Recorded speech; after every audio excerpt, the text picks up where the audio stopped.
আসসালামু আলাইকুম। স্বাগত জানাচ্ছি কালের কণ্ঠের নিয়মিত আয়োজন সাহিত্য আড্ডায়। প্রতি পর্বেই শিল্প সাহিত্যের বিভিন্ন প্রতিভাবান মানুষদেরকে নিয়ে আমরা আমাদের এই আয়োজন সাজিয়ে থাকি। তারই ধারাবাহিকতায় আজকে আমাদের সঙ্গে উপস্থিত আছেন আরিফার কাব্যালয়ের আরিফা বেগম। আসসালামু আলাইকুম। কেমন আছেন? ওয়ালাইকুম সালাম, ভালো আছি। আপনি কেমন আছেন? আলহামদুলিল্লাহ, আমিও ভালো আছি। কালের কণ্ঠের এই আয়োজনে আপনাকে স্বাগত জানাচ্ছি। অসংখ্য ধন্যবাদ কালের কণ্ঠের সাহিত্য আড্ডাকে যে আমাকে আমন্ত্রণ জানানোর জন্য। এত সুন্দর একটি আয়োজনে উপস্থিত থাকতে পেরে আমার খুব ভালো লাগছে। আপনাকেও ধন্যবাদ। সাধারণত শিল্পীদের আমরা একদম শৈশব থেকে শেকড় থেকে শেখর পর্যন্ত আহ, বিভিন্ন বিষয় আমরা জানার চেষ্টা করি যে শিল্পের সাথে সখ্যতা কিভাবে গড়ে উঠলো। যদি ছোট্ট করে বলেন যে আপনার আসলে কোথায় জন্ম এবং বেড়ে ওঠা কোন পরিবেশে? ধন্যবাদ। আমি কুমিল্লার মেয়ে। কুমিল্লাতে আমার জন্ম, লেখাপড়াও কুমিল্লাতেই। ঢাকায় এসেছি ২০০৭-এ, বাচ্চাদের পড়ালেখার সুবাদে ঢাকায় আসা। আর শিল্পের সাথে আসলে কি সব মানুষই ধরেন তার যে বেসিক যে নলেজটা সেটা আমার মনে হয় পরিবার থেকে ছোটবেলা থেকেই পায়। আমিও তার ব্যতিক্রম নই। আমার বড় ২ বোন খুব শিল্পমনা ছিলেন এবং ওরা আমাকে বিভিন্ন কালচারের যে প্রোগ্রাম সেগুলোতে অংশগ্রহণ করার জন্য নিয়ে যেতেন। গান, নাচ, আবৃত্তি, আর্ট এগুলোর সাথে আমাকে আম মানে সবসময় নিয়ে যেতেন। তো যেটা হয়েছে যখন ছোট ছিলাম তখন আহ, আপা খুব খেয়াল রাখতেন যেন সেই পড়ালেখার পাশাপাশি এই শিল্প সাহিত্যের দিকে আমার মনোযোগটা থাকে। তো মাঝখানে এবং বিভিন্ন আবৃত্তির যে অনুষ্ঠানগুলি হয় স্কুল ভিত্তিক বলেন বা জেলা পর্যায়ে বলেন সেখানে অংশগ্রহণ করতাম। তো সেই বেসিক যে নলেজটা সেটা তো ছোটবেলা থেকেই ছিল। মাঝে বেশ কয়েক বছর বন্ধ ছিল চর্চা। এরপর ২০১৫ সালের দিকে আমার খুব ইচ্ছে হলো যে আমি প্রমিত ভাষায় অথবা আমি যদি বলি যে শুদ্ধ ভাষায় কথা বলা শিখব। সেই হিসেবে চিন্তা করে আমি অনলাইনে একটি কোর্স করি। কোর্স করতে গিয়ে যেটা আমরা জানি যে অনলাইন এই সমস্ত প্রোগ্রামগুলো সাধারণত সাজানো হয়, এর মধ্যে আবৃত্তি একটি অংশ সেগমেন্ট বিশেষ, থাকে। হ্যাঁ। হ্যাঁ, তো যখন আমরা ক্লাস করতাম, প্রথম ব্যাচে সম্ভবত আমরা ২০-২৫ জন ছিলাম। সেখানে আবৃত্তি যখন করতো, আবৃত্তির যে আয়োজনটা হতো সেখানে আমি অংশগ্রহণ করলে মোটামুটি ভালো একটা রেসপন্স পেতাম বা সবাই খুব প্রশংসা করত। এই যে আমাকে উৎসাহ দিত সবাই মিলে, তখন আমার মনে হতো যে তাহলে যদি আমি এখানে আবার আগের মতো সময় দিই তো ইনশাল্লাহ ভালো করতে পারবো। সেই থেকে শুরু আর মানে কি। শৈশবের সেই শুরু থেকে বড়বেলার এখন যে পর্যায়ে আছেন, এর মাঝখানে অনেকটা গ্যাপ বা হচ্ছে বিরতি পড়ে গিয়েছিল, যেটা কথা জি, জি। বলছিলেন। আমি শৈশব থেকে শুরু করছিলাম যে আপনি যেহেতু কুমিল্লার কথা বললেন, কুমিল্লা নিশ্চয়ই কোনো আহ, নদীমাতৃক, যেহেতু পুরো বাংলাদেশটাই আসলে নদীমাতৃক দেশ, কুমিল্লা কোন নদীর তীরে অবস্থিত? কুমিল্লা হচ্ছে গোমতী নদীর তীরে অবস্থিত আচ্ছা, এবং এখন যে সিজন চলছে, এখন গোমতীর পাড় তো অনেক সুন্দর। আচ্ছা। হ্যাঁ, মানুষ এখন বেশ পর্যটন এরিয়া খুব ভালো হয়েছে। আগে আমরা যখন ছোট ছিলাম তখন হয়তো এত সুন্দর পরিসরে গুছানো ছিল না। এখন অনেক রিসোর্ট হয়েছে, মানুষ ঘুরতে যায়। যে কুমিল্লা জেলার বাইরে থেকেও মানুষ আসে ঘুরতে।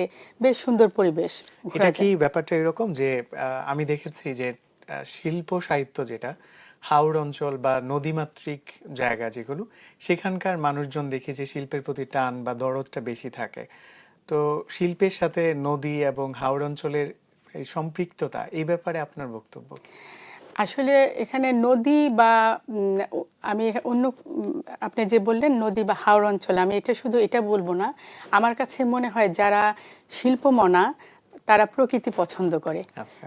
গাছ, মানে যে কোনো সুন্দর আর জায়গা, নদীও প্রকৃতির হ্যাঁ, একটা এরকম অংশ একটি বিশেষ। জায়গা, ধরেন সবুজ ঘেরা কোনো জায়গা যেখানে সে বসে নির্জনে তার চর্চাগুলো করতে পারে বা চিন্তাশীল মানুষ চিন্তা করতে পারে।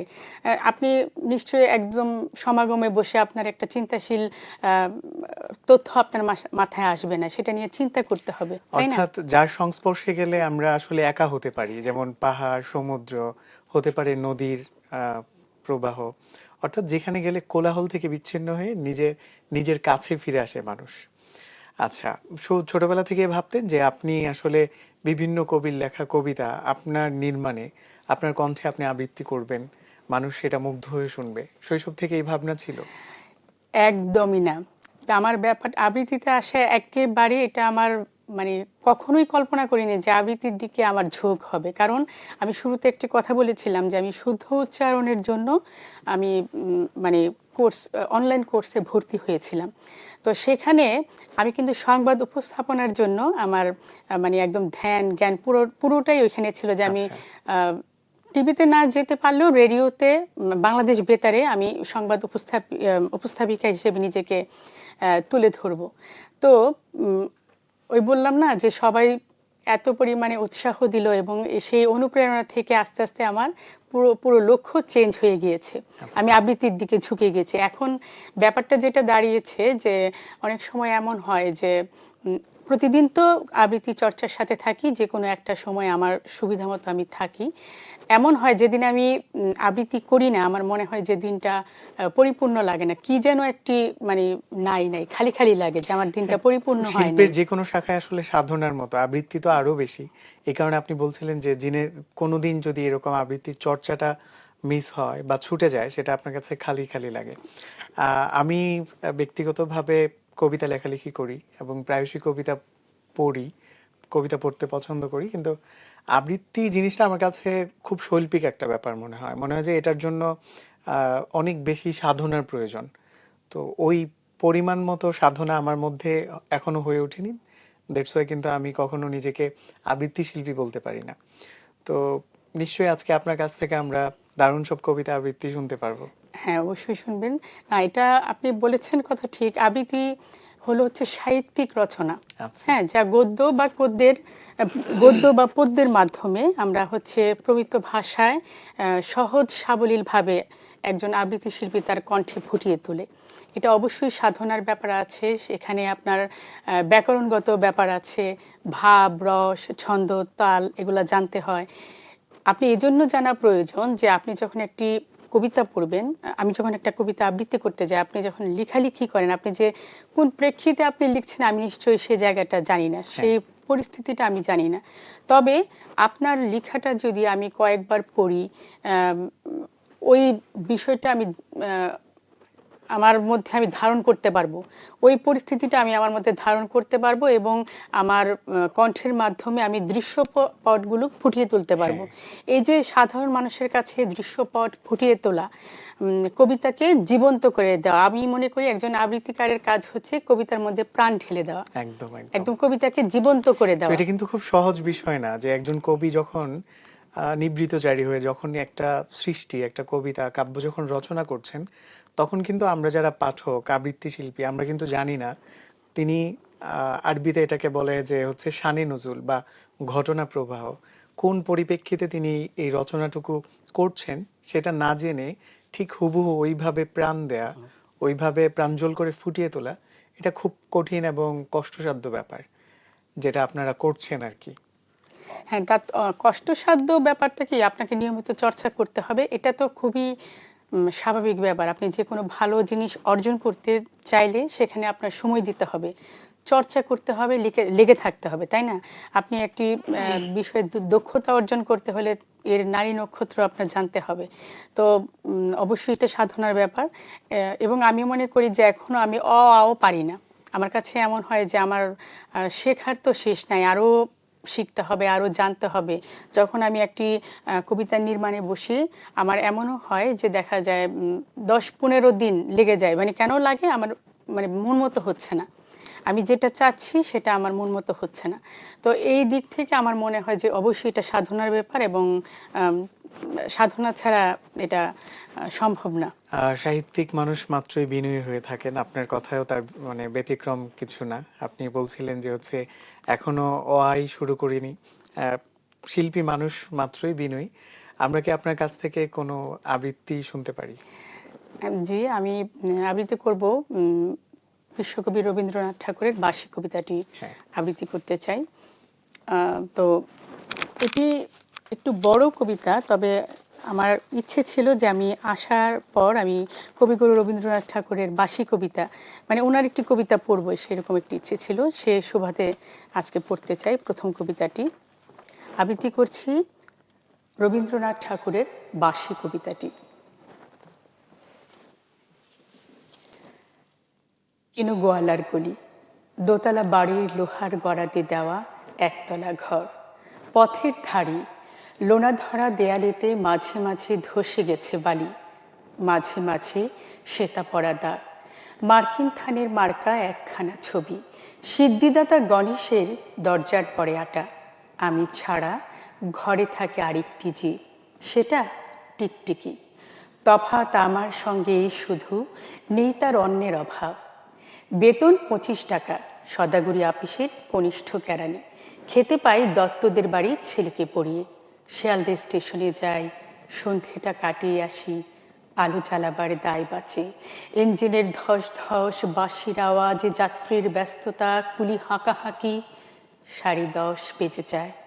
তারপরে ঘরে এসে নিরালা নিঝুম অন্ধকার। ধলেশ্বরী নদী তীরে পিসিদের গ্রাম। তার দেওরের মেয়ে অভাগার সাথে তার বিবাহের ছিল ঠিকঠাক। লগ্ন শুভ, নিশ্চিত প্রমাণ পাওয়া গেল। সেই লগ্নে এসেছি পালিয়ে। মেয়েটা তো রক্ষে পেলে, আমি তথই বচ। ঘরেতে এলো না সে তো মনে তার নিত্য আসা যাওয়া। পরনে ঢাকায় শাড়ি, কপালে সিঁদুর। বর্ষা ঘন ঘোর ট্রামের খরচা বাড়ে, মাঝে মাঝে মাইনেও কাটা যায়। গলিটার কুনে কুনে জমে ওঠে, পচে ওঠে আমের খোসাও আঠি, কাঁঠালের ভুতি, মরা বেড়ালের ছানা, ছাই পাঁশ, আর কত কি যে। ছাতার অবস্থাখানা জরিমানা দেওয়া মাইনের মতো, বহু ছিদ্রতার। আপিসের সাজ, গোপীকান্ত ঘোষাইয়ের মনটা যেমন সর্বদাই রসসিক্ত থাকে। বাদলের কালো ছায়া স্বেচ্ছাতে ঘরটাতে ঢুকে কলে পড়া জন্তুর মতন মূর্ছায় অসাড়। দিনরাত মনে হয় কোন আদমরা জগতের সঙ্গে যেন আষ্টে পৃষ্ঠে বাধা পড়ে আছি। গলির মোড়ে থাকে কান্তবাবু, যত্নে পাঠ করা লম্বা চুল, বড় বড় চোখ, শৌখিন মেজাজ, কর্নেট বাজানো তার শখ। মাঝে মাঝে সুর জেগে ওঠে এ গলির বীভৎস বাতাসে। কখনো গভীর রাতে ভোরবেলা আলো অন্ধকারে, কখনো বৈকালে ঝিকিমিকি আলো ছায়ায়, হঠাৎ সন্ধ্যায় সিন্ধু বারোয়ায় লাগে তান। সমস্ত আকাশে বাজে অনাদিকালের বিরহ বেদনা। তখনই মুহূর্তে ধরা পড়ে এগুলিটা ঘোর মিছে দুর্বিসহ মাতালের প্রলাপের মতো। হঠাৎ খবর পায় মনে আকবর বাদশার সঙ্গে হরিপদ কেরানির কোনো ভেদ নেই। বাঁশির করুণ ডাকবে, ছেঁড়া ছাতা রাজ ছত্র মিলে চলে গেছে এক বৈকুণ্ঠের দিকে। এ গান যেখানে সত্য, অনন্ত গোধূলি লগ্নে সেইখানে বহি চলে ধলেশ্বরী, তীরে তমালের ঘন ছায়া। আঙিনাতে যে আছে অপেক্ষা করে, তার পরনে ঢাকায় শাড়ি, কপালে সিঁদুর। চমৎকার। কবিতার ব্যাপারটা আমার কাছে মনে হয় একটা দীর্ঘ কলেবরের একটা জিনিসকে খুব নিখুঁত শৈল্পিক আছে ফুটিয়ে তোলার মতো। শ্রদ্ধেয় সাদাত হোসেন বলেছিলেন, কবিতা আমার কাছে টুপ করে ঝরে পড়া শীতল জলের ফোঁটার মতো, যার বিন্দুটা হয়তো ঝরে যায় কিন্তু স্পর্শটুকু থেকে যায় চিরসবুজ, সজীব। তো আপনি যখন কবিতাটা পড়ছিলেন আমার কাছে ওই দৃশ্যপটগুলো চোখে ভাসছিল আর কি। এটাই সার্থকতা একজন আবৃত্তি শিল্পীর, এবং এটাই সার্থকতা একজন কবি ও শিল্পীর। কবিতা আবৃত্তি করছিলেন রবীন্দ্রনাথ ঠাকুরের বাঁশি।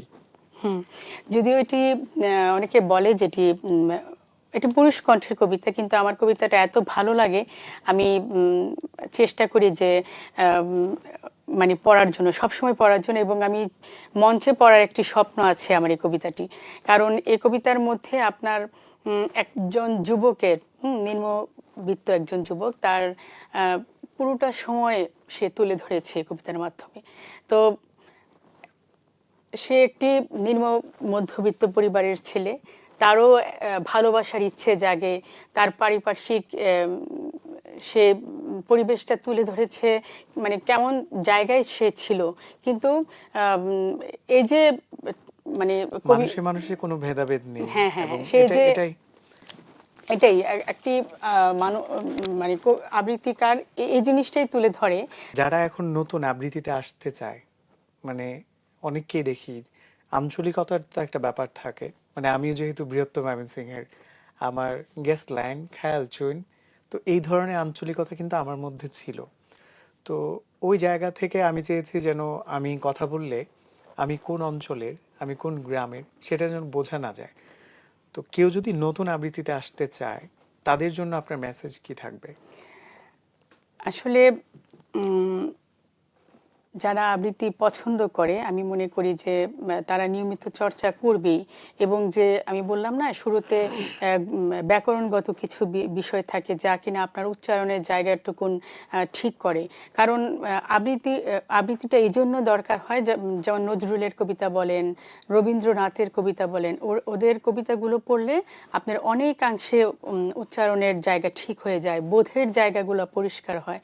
তো যারা নতুন আবৃত্তিতে আসতে চায় তারা নিয়মিত চর্চা করবে, ব্যাকরণগত জিনিসগুলো মানে জানবে। সবসময় জানার চেষ্টা করবে। এবং এমন নয় যে জেনে তো আসলে মনে রাখা যায় না, যতটুকু না জান, ধারাবাহিক চর্চার হ্যাঁ ভেতর হ্যাঁ থাকতে হবে। না জানলে মুখের কিছু শ্বাসের, মুখের, আপনি জানেন ব্যায়াম এটা যে আছে, কণ্ঠ নিয়ে যারা কাজ করে, বাচিক শিল্পী যারা, তারা এই কণ্ঠ ব্যায়ামগুলো করে। প্রস্তুত করতে হ্যাঁ, হয়। প্রস্তুত করতে হয়। তো এটা নিয়মিত করলে একজন মানুষ অবশ্যই, মানে যে আবৃত্তি করতে চায় সে ভালো করতে পারবে।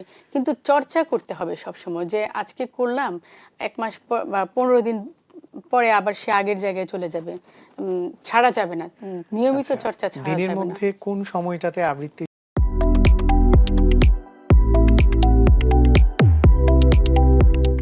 জন্য কণ্ঠ বেশি প্রস্তুত থাকে? সকাল, দুপুর না সন্ধ্যাবেলা? না, এটা এটা অনেকে বলে যে সকালবেলায় চর্চাটা করলে ভালো। এটা এই জন্য বলে যে আমরা যখন ঘুম থেকে উঠি তখন আমাদের আম, মানে মানে কণ্ঠ ভোকাল কণ্ঠ। পরিষ্কার থাকে, হ্যাঁ। এবং হচ্ছে আপনার ভরপেট আমরা যখন খাই তখন আপনি কোনো চর্চা করতে পারবেন না, এবং নিষেধ আছে, এই ব্যায়ামগুলো করা যায় না অন্তত খাবার 2 ঘন্টার মধ্যে। তো এটা বলে মানুষ সকালবেলা, কিন্তু আমি মনে করি এটা একটা, যেমন আমি সকালবেলা করতে পারি না, আমি আমার মতো দেখা গেল যে বিকেল টাইম বা রাতের বেলা করি। আহ, মানে আমি একটু যখন বুঝি যে আমার এখন একটু ফ্রি টাইম আছি এবং আমি করার জন্য আমি নিজে প্রস্তুত, আমার আচ্ছা, শারীরিকভাবে এবং মানসিকভাবে আমি প্রস্তুত, এটা কিন্তু জরুরি। কারণ কি, আপনি যখন মানসিকভাবে স্থির না থাকবেন আপনি কোনো কিছুই করতে পারবেন না। এখন আমি বললাম যে সকালবেলা উঠে আপনি করে ফেলেন, তো নিশ্চয়ই আপনি এমন হতে পারে ওই দিনটা আপনার এর আগের রাত আপনার ভালো নাও যেতে হ্যাঁ। পারে।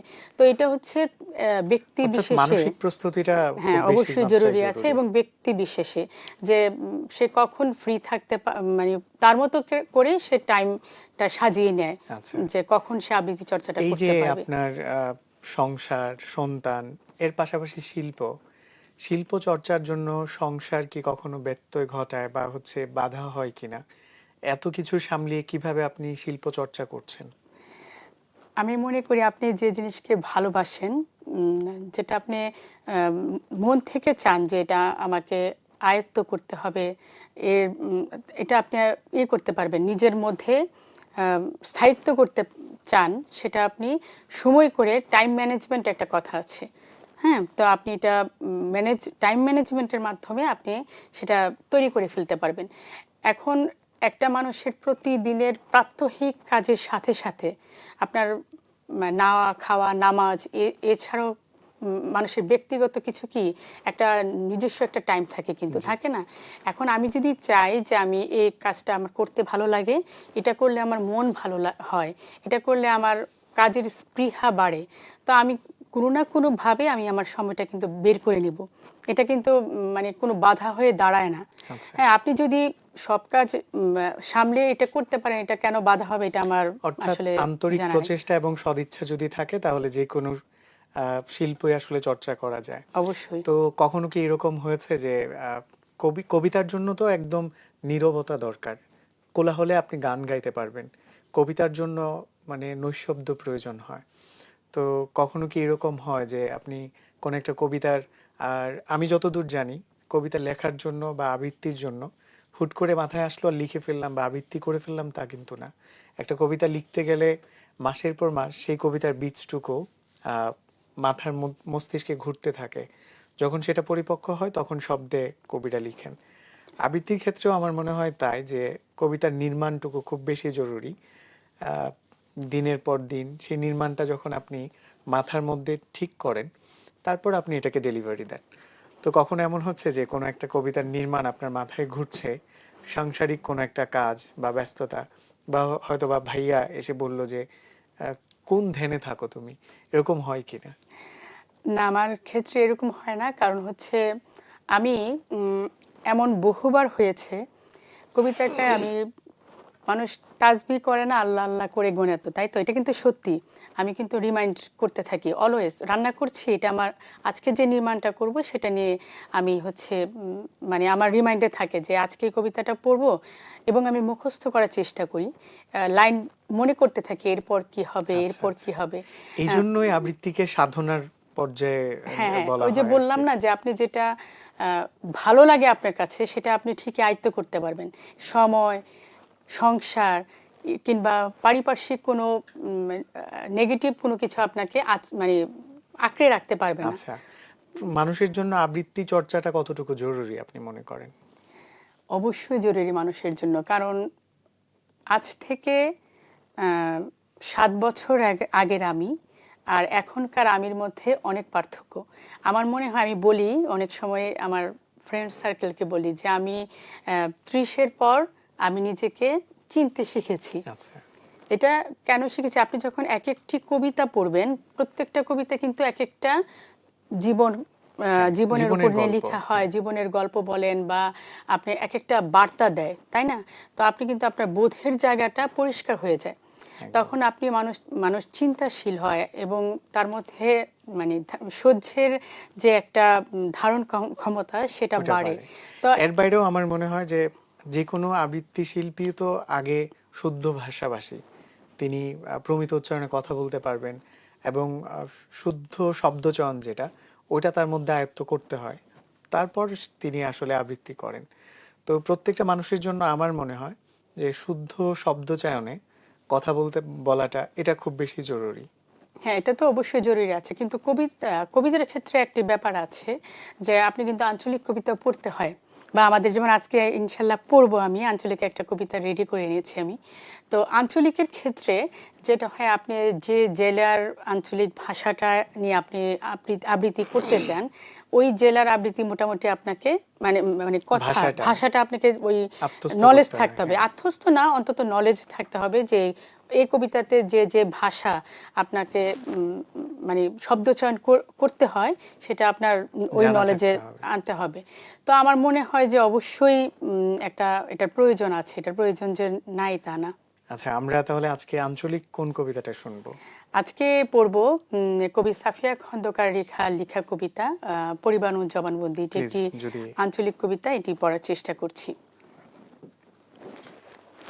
তো শিল্পের জন্য যেমন হচ্ছে সাধনা প্রয়োজন, বিশেষ করে আবৃত্তি শিল্পী যারা আছেন তারা আসলে আহ, নিজেকে ডেভেলপ করার যে ব্যাপারটা, তারা শুদ্ধ শব্দচয়নে মানুষের সাথে আমরা প্রাত্যহিক জীবনে যখন কথা বলতে যাই, সেই ক্ষেত্রেও কিন্তু শুদ্ধ ভাষাভাষী লিপি, শুদ্ধভাবে কথা বলাটা অনেক বেশি গুরুত্বপূর্ণ।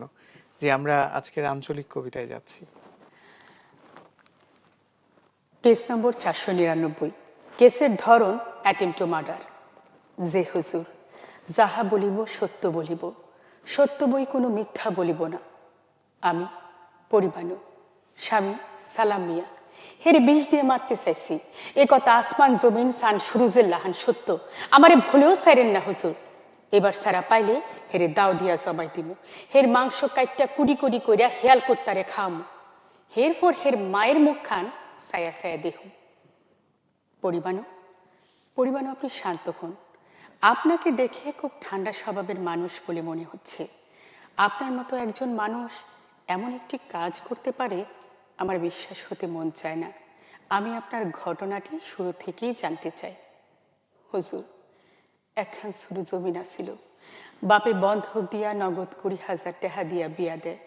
3 মাস যাইতে না যাইতে আবার টেহা চায়। শাশুড়ি, নন্দে, স্বামী তিনজনে এক লগে মারে গো হুজুর।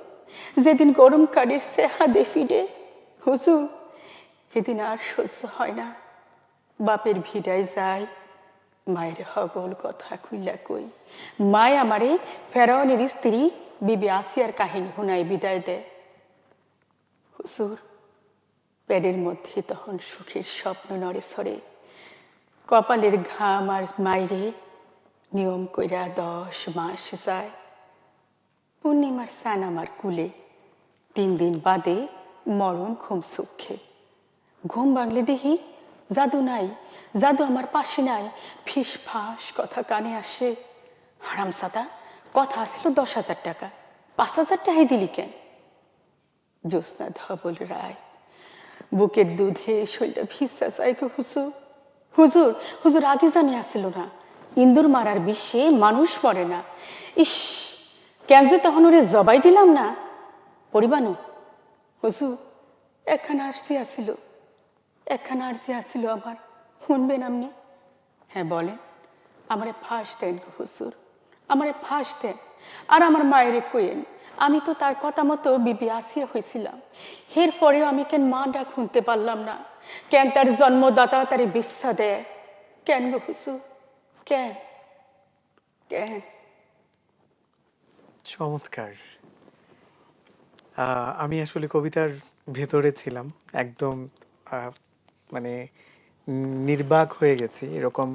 আমি জানি না যিনি কবিতাটা লিখেছেন তিনি আসলে কোন প্রেক্ষাপটে, কোন ঘটনা প্রবাহে এই কবিতা লিখেছেন। কবিকে অসংখ্য ধন্যবাদ।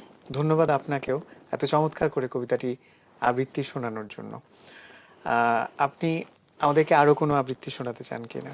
হ্যাঁ, আমি আরেকটি আবৃত্তি শোনাতে চাই। সেটিও আমার খুবই পছন্দের একটি কবিতা। আহ, আমি যতবার কবিতাটি আবৃত্তি করি আমার মনে হয় যে আমি আমার শৈশবে ফিরে যাচ্ছি, এবং এটা প্রজন্মের পর প্রজন্ম এই কবিতাটির মাধ্যমে সে তার শৈশবকে তুলে ধরতে পারবে আমার মনে হয় আর কি। সেই জন্য কবিতাটা আমার এত প্রিয়। যদিও আমি আমার মা হিসেবে ওই রকম নাই, ব্যতিক্রম।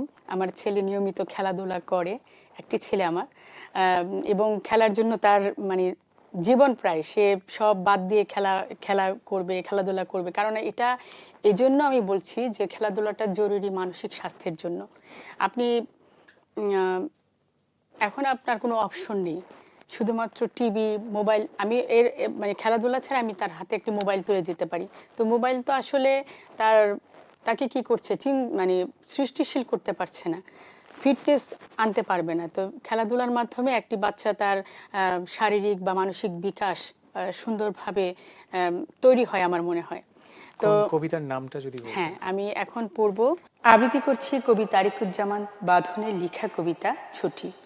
মা, তুমি বলেছিলে ডিসেম্বরে ফাইনাল পরীক্ষা হলেই আমার ছুটি। তখন আমি ক্লাস 3-তে পড়ি। ছুটির আনন্দে বিহ্বল এক শিশু। ডিসেম্বর যেন আসতেই চায় না। তোমার সাথে চুক্তি ছিল, ছুটিতে আমাকে দুপুর রোদে ফড়িং ধরতে দেবে, গায়ের ছেলেদের সাথে নদীতে যেতেও বাধা দেবে না, বিকেলে গোল্লা ছুট খেলতে সন্ধ্যা হলেও বলবে না কিছু। আরও কথা ছিল, ছুটিতে আমি যেন রাত জেগে গল্পের বই পড়তে পারি, সেজন্য আমার হারিকেনে ভরা থাকবে 2 টাকার বেশি কেরোসিন। আমার এত শর্ত মেনে নিয়েও শুধু তোমার শর্ত ছিল আমাকে কয়দিন ভালো মতো পড়তে হবে। তুমি জানো আমি তোমার শর্ত অক্ষরে অক্ষরে পালন করেছি। তোমার চুলুর পাশে পাটি বিছিয়ে কুপিবাতির আলোয় অনেক রাত অবধি পড়েছি। রাজ্যের ঘুম নেমে এসেছে আমার 2 চোখে, তবু আমি জেগে থেকেছি। কারণ আমার যে ছুটি চাই, একটুখানি ছুটি, অনেকখানি মুক্তি। কখনো তুমিই বিরক্ত হয়ে বলেছ, আজ আর পড়তে হবে না বাবু, খেয়ে ঘুমোতে যাও। তবু আমি ঘুমাইনি। যদি তুমি রাগ করো, ছুটি না দাও। একদিন ডিসেম্বর এলো, শেষ পরীক্ষা দিয়েই তোমাকে এসে বললাম, এখন আমার ছুটি, তাই না মা? আমি ফড়িং ধরতে চাই। তুমি বললে, এই দুপুর রোদে ফড়িং ধরা কিসের, ঘুমোতে যাও, বিকেলে খেলতে যেও। আমি বললাম, মা, আমার যে আজ ছুটি। তুমি ধমক দিয়ে বললে, তাই বলে রোদের মধ্যে ফড়িং ধরতে যেতে হবে? বিকেল ও সন্ধ্যা হবার আগে তুমি আমায় ডাকলে, আর কত খেলবে, এখন আজান দিবে, চলে আসো। আমার খেলা শেষ করা হয়নি। তারপর থেকে ওরা আর আমাকে কখনোই খেলায় রাখেনি। রাখবেই বা কেন? যে দল আমাকে নিবে খেলা শেষ হবার আগে তাদের একজন কম পড়ে যাবে যে। সন্ধেবেলায় আবিষ্কার করলাম আমার হারিকেনটাতে তেল নেই, কিন্তু ওটাতে 2 টাকার বেশি তেল থাকার কথা ছিল। রাত জেগে গল্পের বই পড়ব বলে। মা, মা, আমার ছুটি ছিল, তুমি কথা দিয়েছিলে আমায় ছুটি দিবে, তবু আমার ফড়িং ধরতে যাওয়া হলো না, গায়ের ছেলেদের সাথে মাঝ নদীতে আয়না দেখা হলো না, বিকেল বেলায় খেলা হলো না গোল্লা ছুট, আমার কিছুই করা হলো না। দুপুরে আমার ঘুম আসতো না, তবুও তোমার পাশে শুয়ে থাকতে হতো। তুমি ঘুমিয়ে পড়লে বদ্ধ জানালার ফাঁক দিয়ে দেখতাম সবাই খেলা করছে। রফিক, সুমন, ওপাড়ার কাজল, ওরা সবাই ফড়িং ধরছে। রাজা ফড়িং, রানী ফড়িং, হেলিকপ্টার ফড়িং, কত রকম ফড়িং। নিজের পৃথিবীটাকে বড্ড বেশি ছোট মনে হতো। নিজের পৃথিবীটাকে বড্ড বেশি ছোট মনে হতো। তারপরেও ছুটির স্বপ্ন দেখেছি। নিজের অজান্তেই কতবার তোমাকে জিজ্ঞেস করেছি, মা, মা, কবে ছুটি হবে? তুমি বলতে, ভালো করে পড়ো, একদিন ছুটি হবে। আজ অনেক বছর পেরিয়ে গেছে, আমার গায়ে তেমন আর ফড়িংয়ের মেলা বসে না। নদীতে চর পড়েছে, ছেলেরা গুল্লা ছুটের বদলে কম্পিউটার গেমস খেলে। তবু অনেকে ছুটি চায়, তারা জানে না একদিন ছুটি হবে। একদিন সত্যি সত্যি ছুটি হয়। আবারও প্রসঙ্গক্রমে উঠে আসে সেই মাইলস্টোন স্কুল, ছোট ছোট বাচ্চা, অপেক্ষারত বাবা মা, যারা হয়তো 5-10 মিনিট পরেই মায়ের কোলে ফিরে যাবে, বাবার আঙুল ছুঁয়ে হাঁটতে হাঁটতে চলে যাবে খেলার মাঠ কিংবা বাসায়। এই কবিতাটা যেন খুব বেশি প্রাসঙ্গিক হয়ে উঠছিল। একটা দরখাস্ত পাওয়া গেছে এরকম, ছেলেটা প্রিন্সিপালের কাছে ছুটির দরখাস্ত লিখেছে যে কোনো একটা প্রয়োজনে তার ছুটি লাগবে। সেই ছিন্ন ভিন্ন দেহ, পাশে অর্ধ পুড়ে থাকা সেই দরখাস্ত, যেখানে লেখা ছুটির জন্য আবেদন।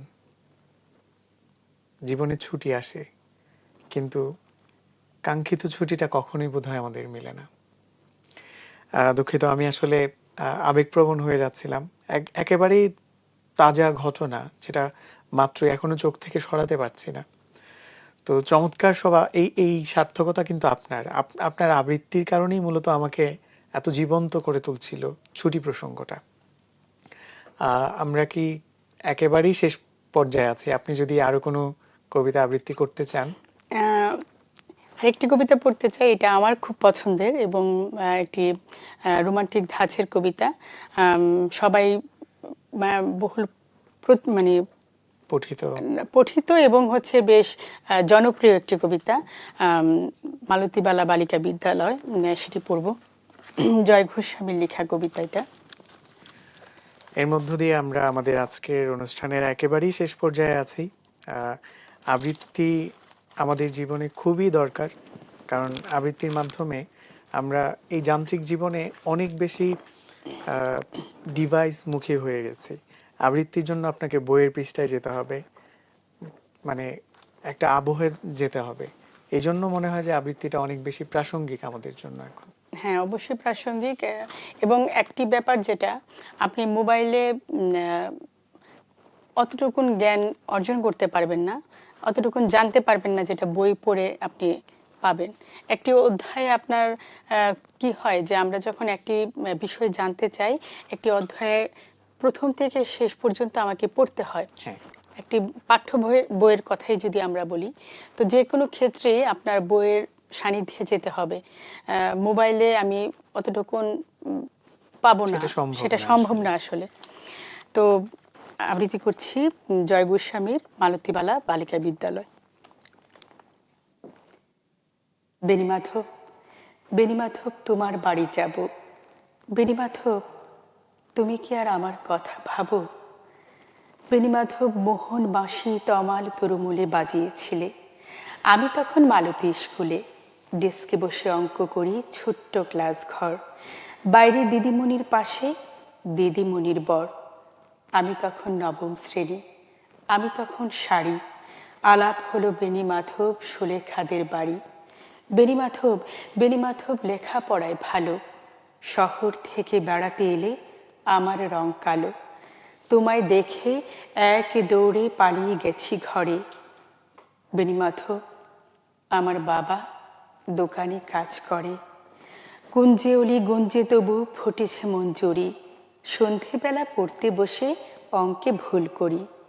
আমি তখন নবম শ্রেণী, আমি তখন 16। ব্রিজের ধারে বেণীমাধব লুকিয়ে দেখা হলো। বেণীমাধব, বেণীমাধব এত দিনের পরে সত্যি বলো, সেসব কথা কেন মনে পড়ে? সেসব কথা বলেছ তুমি তোমার প্রেমিকাকে?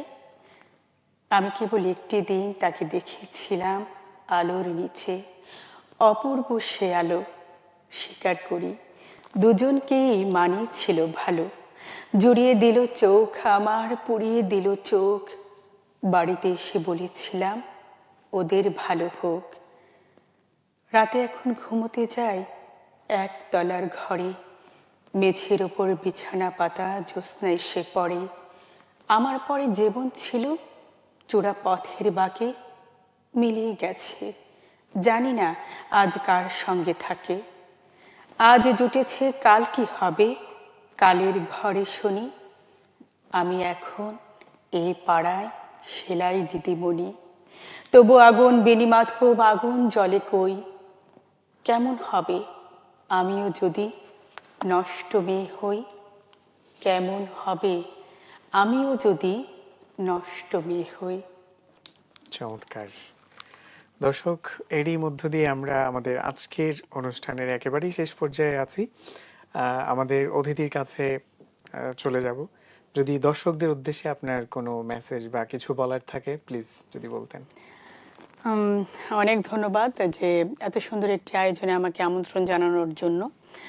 তো আমি বলবো যে শিল্প সাহিত্য সাথে অবশ্যই থাকবেন।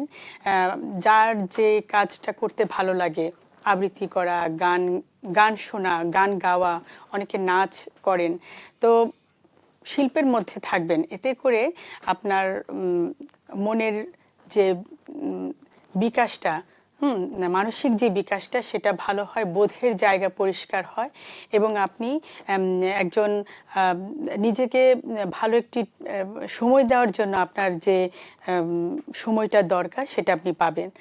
পাশাপাশি আপনি একজন মানবিক মানুষ হতে পারবেন আমি মনে করি। কারণ আমি শুরুতেই বলেছিলাম যে আবৃত্তি আমাকে আমার জীবনে অনেক পরিবর্তন এনেছে। আমি মনে করি, বিশ্বাস করি, কেউ যদি ভালোবেসে আবৃত্তিকে কাছে টেনে নেয় তার জীবনও পরিবর্তন হবে এবং ভালোভাবে কাটবে ইনশাল্লাহ। অসংখ্য ধন্যবাদ। দর্শক, আজকের মতো বিদায় নিচ্ছি কালের কণ্ঠের সাহিত্য আড্ডা থেকে। সবাই অনেক বেশি ভালো থাকবেন, ভালোবাসায় থাকবেন। আসসালামু আলাইকুম।